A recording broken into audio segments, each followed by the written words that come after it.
ও মাটি খাওয়ার জন্য চেষ্টা করতে তোর বাছুর বললা হবেন রে বেকায়দা ঢুসে না ঢুসে নি বাছুর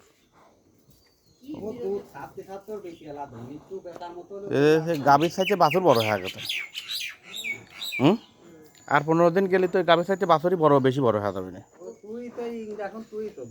আমি দিয়েছিলাম নাই, তারপরে গরু ছিল এর আগে, তা তোমার তো মনে নেই। হ্যাঁ বা কত দেখবেন, কত লেগেছিলাম, এই নাম্বারটা দরকার একটু।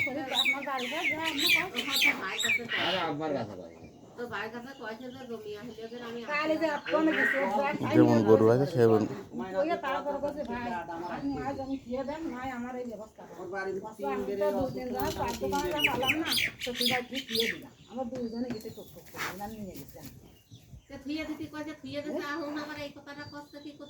ও কোক আর না কোর মুকুতা দশ দিন আমি কোর ওটা ঠিক হয়ে যাবে আমার।